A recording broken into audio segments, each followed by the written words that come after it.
Hai Sobat Belajar semuanya, jumpa lagi dengan Kak Ridwan pada kesempatan kali ini, khusus buat adik-adikku yang duduk di kelas 12 IPS. Nah, pada kesempatan kali ini kita akan membahas fokus pada materi populer yang sering muncul di UTBK. Nah, dengan penggunaan tema pada kesempatan kali ini diharapkan bisa menelusuri soal-soal mana saja di sekitar materi pengertian, pemahaman, dan ruang lingkup sejarah yang paling sering muncul dan mudah-mudahan jadi membuat kamu semua terbiasa menghadapi soal-soal tersebut ya. Minimal dalam menghadapi persiapan UTBK atau mungkin buat ujian-ujian mandiri yang lain nih Sobat Belajar. Karena dengan sering berlatih, kamu jadi memiliki kemahiran dan keterampilan mengerjakan soal-soal dengan waktu yang lebih cepat. Nah, tema kita kali ini buat motivasi bagi kamu semua adalah Historia Vitae Magistra. Artinya nih Sobat Belajar, sejarah adalah guru kehidupan. Nah, mudah-mudahan dari hikmah yang kita bisa peroleh dari belajar sejarah menjadi pijakan dan prinsip kita menjalani kehidupan saat ini dan masa mendatang. Historia Vitae Magistra. Sejarah adalah guru kehidupan kita nih. Tentunya yang kita bahas adalah materi populer di UTBK di sekitar bahasan memahami sejarah. Apa sih sejarah itu? Kemudian fungsinya apa saja? Ciri-cirinya? Dan juga ruang lingkup sejarah, serta metodologi penelitian yang digunakan oleh sejarah. Setidaknya materi-materi tersebut nih Sobat Belajar, populer loh di soal-soal UTBK. Untuk lebih jauh lagi, kita buka yuk bahasan kita kali ini di sekitar konsep yang paling dasar dari sejarah itu sendiri. Kalau kamu membayangkan yang namanya pohon, langsung ya terbayang mengenai yang namanya akar kata sejarah itu sendiri ya Sobat Belajar. Betul nggak sih? Kalau kita melihat gambar yang namanya pohon seperti yang ada di depan ini, langsung terngiang dalam benak kita bahwa ini ada kaitannya loh dengan yang namanya arti kata secara mendasar dari sejarah itu ya, diambil dari bahasa Arab yang ada kaitannya dengan pohon tersebut. Selebihnya, kalau kamu punya yang namanya imajinasi, ingin menjelajah waktu ke masa lalu ya, kira-kira membawa kita pada kondisi bahwa sejarah itu menjadi ajang rekreasi buat kita nih Sobat Belajar. Misalkan kita membayangkan zaman-zaman perkembangan Hindu-Buddha, zaman proklamasi kemerdekaan ketika sejarah terjadi pada masa-masa tersebut, layaknya kita bepergian, berrekreasi, sejarah bisa mengantarkan kita kepada momen-momen itu loh Sobat Belajar. Tentunya tanpa harus keluar dari rumah dan bisa kita gunakan daya imajinasi dan juga yang namanya aspek-aspek pendukung lainnya. Mengingat yang namanya sejarah itu memiliki aspek yang namanya seni dan juga membuka wawasan kita terhadap kejadian di masa lalu.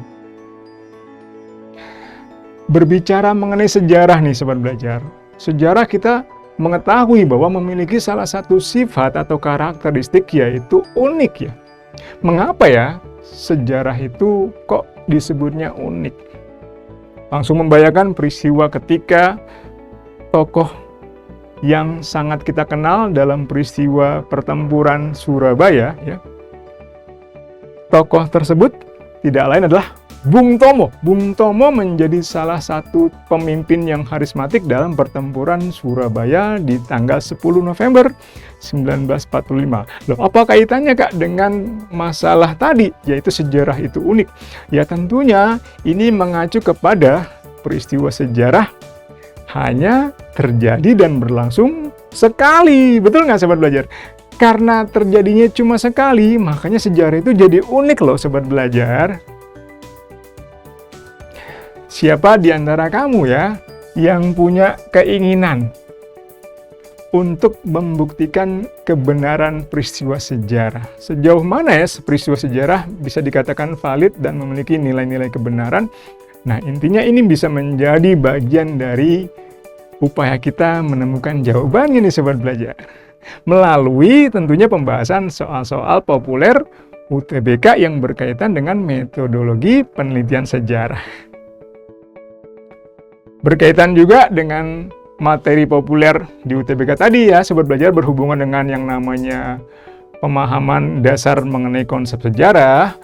Pasti kamu semua pernah membayangkan ya, bagaimana ya sebuah peristiwa sejarah ditulis, tentunya melalui langkah-langkah penelitian yang sifatnya sistematis dan juga bersifat ilmiah, tidak ditulis dengan sembarangan ya Sobat Belajar. Nah, buat adik-adikku semua kelas 12 IPS, mudah-mudahan tetap semangat karena kita akan bahas lebih jauh mengenai materi populer UTBK yang sering muncul di soal-soal UTBK di sekitar konsep-konsep dasar sejarah dan pemahaman sejarah itu sendiri.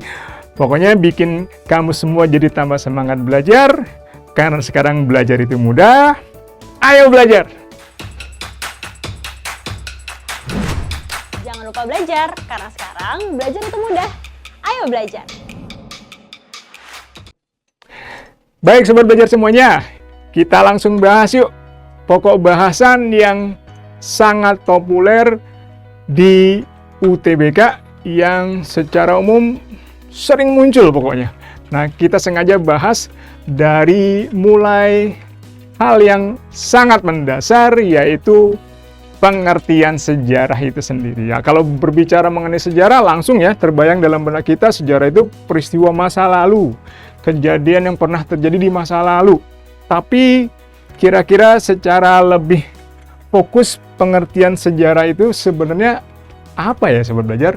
Tentunya berawal dari akar kata ya, dasar kata penggunaan istilah sejarah itu sendiri. Betul nggak Sobat Belajar? Seperti yang Sobat Belajar tahu ya, secara akar kata, secara etimologis, sejarah berasal dari kata bahasa Arab ya, syajaratun, yang artinya langsung terbayang ya, pohon. Loh Kak, apa kaitannya sejarah dengan pohon?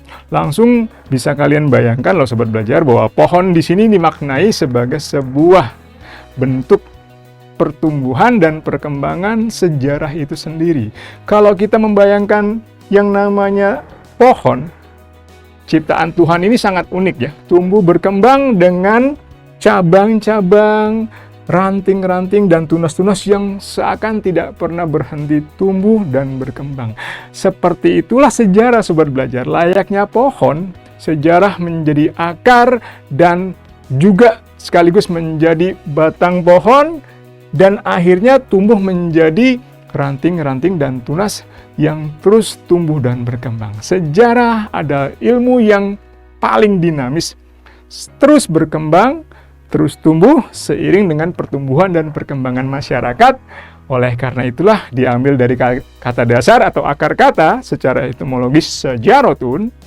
Sejarah artinya pertumbuhan dan perkembangan dari sebuah pohon, di mana sejarah itu sebagai akarnya Sobat Belajar. Nah, dalam perkembangan selanjutnya, pengertian sejarah dari akar kata syajaratun tadi akhirnya diserap ke dalam pemahaman yang lebih umum.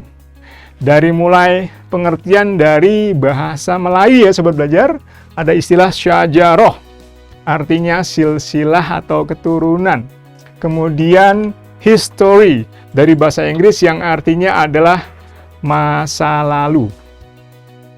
Selebihnya ada dari bahasa Yunani, historia, yang artinya sesuatu yang diketahui. Kemudian dari bahasa Jerman, Geschichte, yang artinya sesuatu yang telah terjadi. Dan terakhir dari bahasa Belanda nih Sobat Belajar, yaitu Geschiedenis, yang artinya kurang lebih sama ya, sesuatu yang telah terjadi.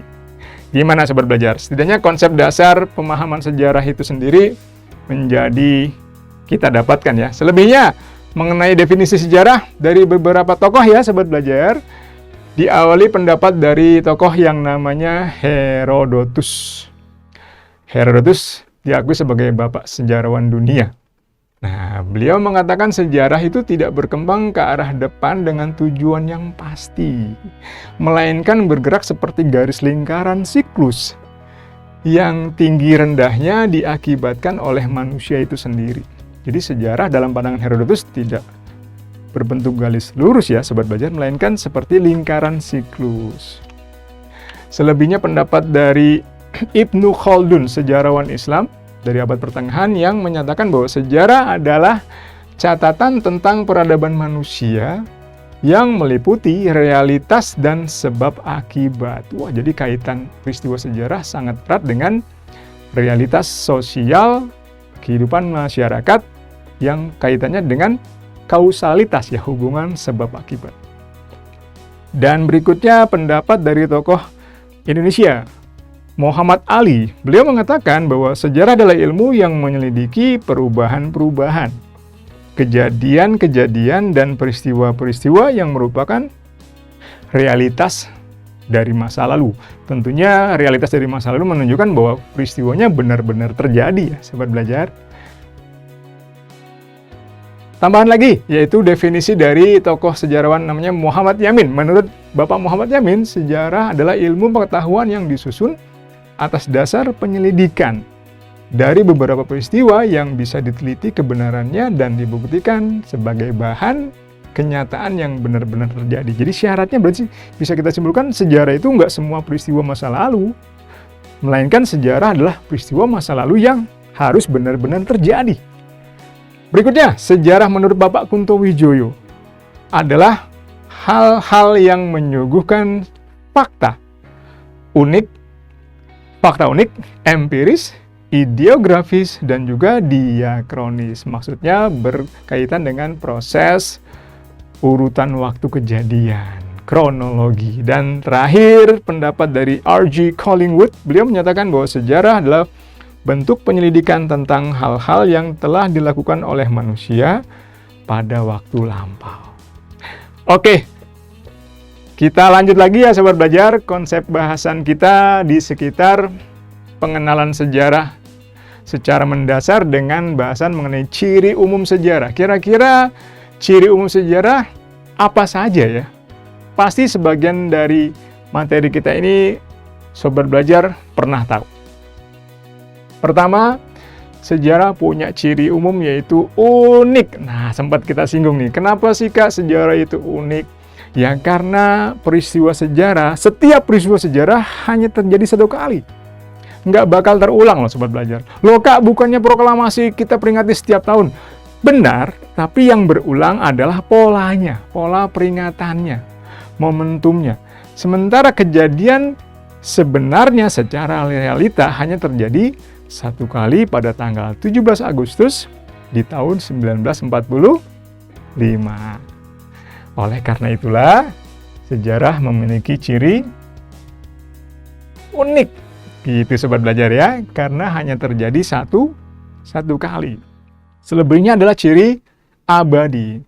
Kenapa peristiwa sejarah disebut abadi, Kak? Karena sejarah dalam hal ini peristiwa yang tidak bisa diubah, tidak bisa berubah, akan abadi. Siapa yang bisa mengubah sejarah kalau sudah terjadi? Intinya, peristiwa sejarah yang seperti itulah disebutnya abadi nih sobat belajar. Sejarah memiliki sifat atau ciri, salah satunya lagi adalah unsur yang disebut penting. Kenapa ya disebut sejarah itu penting? Karena peristiwa sejarah memiliki dampak dan pengaruh yang besar serta penting bagi kehidupan masyarakat, serta menjadi sebuah refleksi, ya, cerminan dalam kehidupan masyarakat itu sendiri. Sehingga dalam hal ini sejarah jadi sebuah hal yang penting bagi kehidupan masyarakat manusia. Gimana sobat belajar? Gampang ya mengenai ciri umumnya. Oleh karena itu biar lebih gampang lagi, yuk kita bikin konsep cara mengingatnya biar kamu semua nggak lupa ya. Unik, abadi, penting.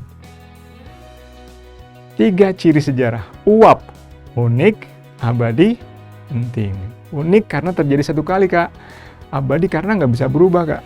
Penting karena menyangkut aspek-aspek kehidupan masyarakat dan menjadi refleksi kehidupan masyarakat itu sendiri, serta berdampak luas dan besar bagi kehidupan masyarakat, Kak. Gitu, Sobat Belajar. Selebihnya kita bahas, Sobat Belajar, mengenai guna dan manfaat sejarah itu sendiri, Sobat Belajar. Kira-kira, Kak, kan ini udah tahun 2021, Kak. Buat apa belajar sejarah, Kak? Manfaat dan kegunaannya apa, Kak? Wah, nggak usah khawatir, Sobat Belajar. Belajar sejarah banyak kegunaannya loh. Bisa berguna bagi ilmu sejarah itu sendiri, dan juga bisa bermanfaat bagi kehidupan masyarakat secara luas. Nggak percaya? Kita bahas. Fungsi pertama atau manfaat pertama, maksudnya manfaat dan guna sejarah pertama adalah manfaat atau guna intrinsik. Yang kedua adalah manfaat ekstrinsik. Maksudnya gini, manfaat atau guna intrinsik artinya manfaat atau guna bagi ilmu sejarah itu sendiri. Bagi setiap insan yang bergulat dalam ilmu sejarah itu juga. Contohnya ya, sejarah secara intrinsik berguna dan bermanfaat sebagai ilmu. Sebagai salah satu cabang ilmu pengetahuan yang bersifat sistematis dan ilmiah. Dan sangat penting ya Sobat Belajar. Minimal buat orang-orang yang bergelut di bidang sejarah bisa menjadi profesi loh. Sobat Belajar bisa menjadi sejarawan, bisa menjadi seorang peneliti, bisa menjadi tokoh-tokoh yang berkiprah dalam bidang kesejarahan gitu ya Sobat Belajar. Itu berarti aspeknya sangat berunsur aspek intrinsik. Guna buat kepentingan sejarah itu sendiri. Selebihnya, sejarah adalah cara untuk mengetahui masa lampau. Itu guna selanjutnya dari unsur intrinsik. Dengan sejarah kita bisa jadi tahu loh cara-cara mengetahui masa lampau tuh seperti apa sih, Kak? Gimana kehidupan di zaman yang namanya sebelum terjadinya revolusi industri, sebelum terjadinya revolusi Perancis, mengapa terjadi proklamasi kemerdekaan, kondisinya seperti apa ya, Kak? Dengan sejarah, jadi kita lebih mengetahuinya secara lebih mendalam ya, Sobat Belajar. Selebihnya, sejarah itu sebagai media, instrumen untuk menyatakan pendapat. Banyak loh, Sobat Belajar, tokoh-tokoh di dunia, cara mereka menyatakan pendapat adalah melalui belajar sejarah. Sehingga dalam hal ini sejarah bisa menjadi hal yang bermanfaat dan berguna bagi cara-cara mereka menyampaikan dan ajang bagi aspirasi pernyataan pendapat mereka nih Sobat Belajar. Dan yang kita bisa sebut bahwa fungsi intrinsik ini sangat penting. Betul nggak Sobat Belajar? Fungsi ke dalam bagi perkembangan sejarah dan pihak-pihak yang berkutat di dunia kesejarahan itu sendiri. Selebihnya ada manfaat dan guna ekstrinsik. Manfaat sejarah bagi keperluan dan kepentingan serta kebutuhan masyarakat luas, entah maksudnya kehidupan masyarakat, entah ilmu-ilmu lain, dan aspek-aspek yang lebih umum. Di antaranya adalah manfaat atau guna dalam bidang pendidikan. Pendidikannya macam-macam ya Sobat Belajar. Pendidikan moral, pendidikan nalar atau logika, pendidikan politik. Belajar sejarah berarti kita belajar politik. Betul nggak Sobat Belajar semuanya? Karena yang kita bahas dalam materi sejarah kebanyakan adalah sejarah politik. Pendidikan tentang yang namanya pembuatan kebijakan, evaluasi kebijakan, mengenai perubahan-perubahan yang ada di masyarakat, serta belajar mengenai cara-cara mempersiapkan diri buat masa depan. Dengan modal sejarah, kita bisa mempersiapkan strategi kita bagi upaya menjalankan kehidupan menyongsong masa depan nih Sobat Belajar. Apalagi, sejarah juga bermanfaat sebagai ilmu bantu bagi disiplin ilmu yang lain. Betul nggak Sobat Belajar? Dan selebihnya sebagai bahan rujukan atau pedoman bagi aspek-aspek yang luas ya. Rujukan buat kebijakan politik, rujukan buat kebijakan pendidikan, rujukan buat kebijakan ekonomi, dan seterusnya, dan seterusnya.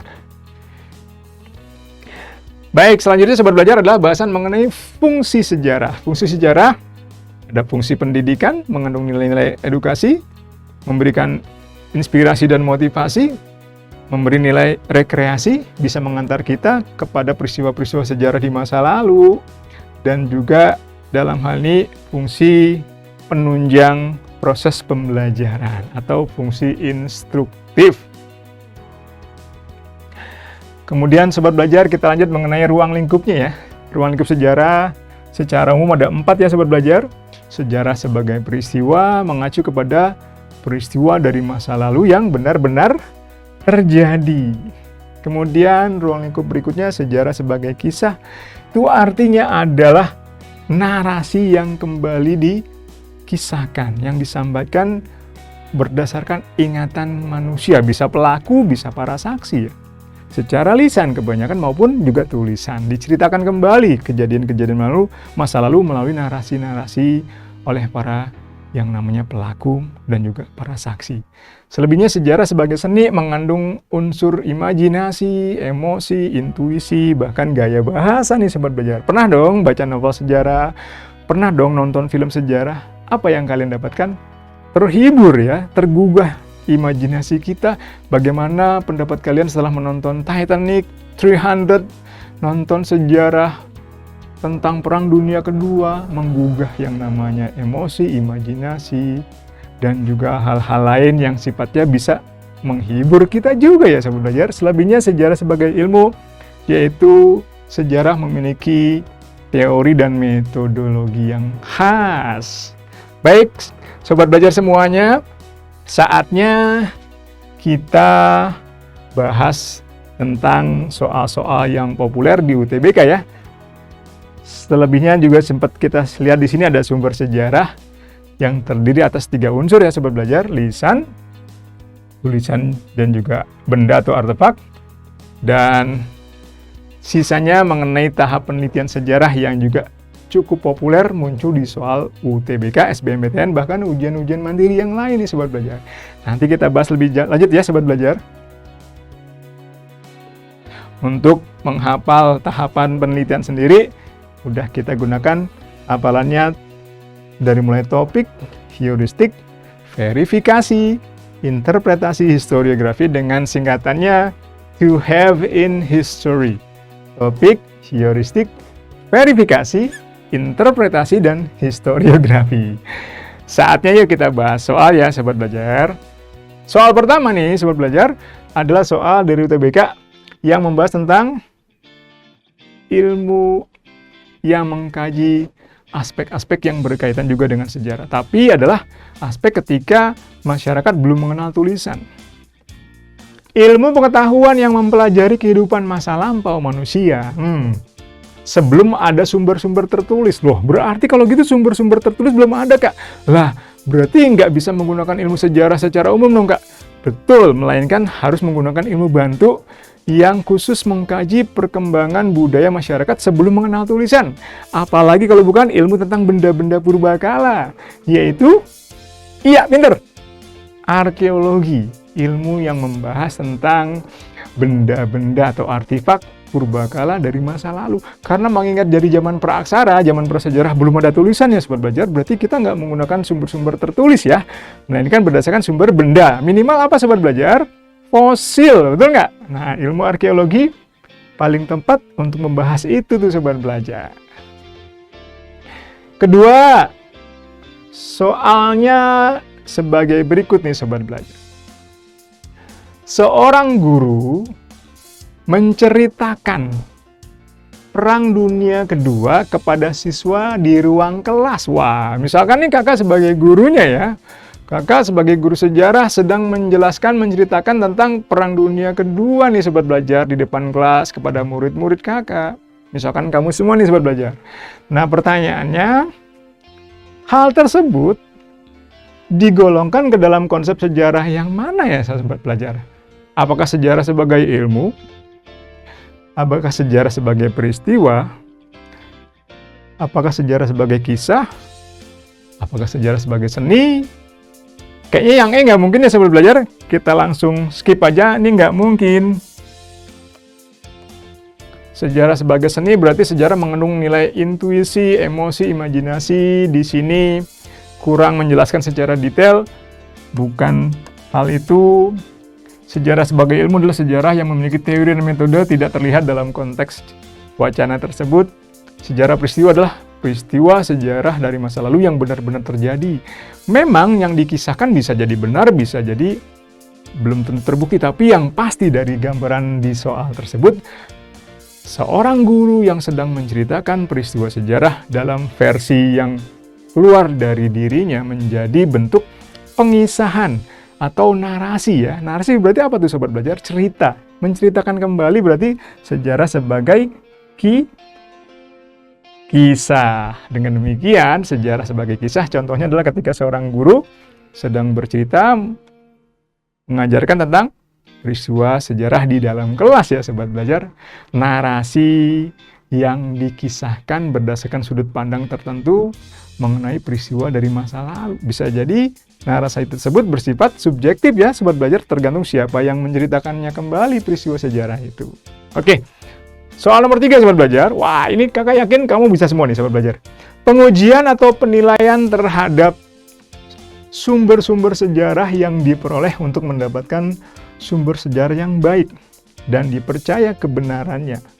Jangan lupa Sobat Belajar, ketika kita meneliti sejarah, berusaha menulis sebuah peristiwa sejarah dalam bentuk penelitian, dilakukan pertama kali melalui proses penentuan topik. Yang kedua, kita ke lapangan untuk mengumpulkan dan menelusuri sumber-sumber sejarah atau data sejarah itu sendiri. Betul nggak Sobat Belajar? Nah, setelah datanya kita kumpulkan, berarti kita uji kebenarannya. Kita lakukan yang namanya kritik terhadap sumber-sumber data sejarah tadi ya Sobat Belajar. Nah, ketika ada kata kuncinya di sini nih Sobat Belajar, langkah kita ketika menguji, mengkritik sejauh mana validitas, orisinalitas sebuah data atau sumber sejarah, ini berarti tahapannya disebutnya diambil dari kata menguji ya, verifikasi, atau kita sebut kritik. Kritik apa Sobat Belajar? Kritik sumber sejarah. Baik Sobat Belajar, jadi jawabannya adalah C. Sampai sini ya Sobat Belajar, bahasan kita di sekitar materi populer yang sering muncul di UTBK SBMPTN. Mudah-mudahan memotivasi kamu semua biar giat berlatih. Karena dengan berlatih membuat kalian jadi terampil menghadapi soal. Karena belajar sekarang mudah, ayo belajar. Jangan lupa belajar, karena sekarang belajar itu mudah. Ayo belajar.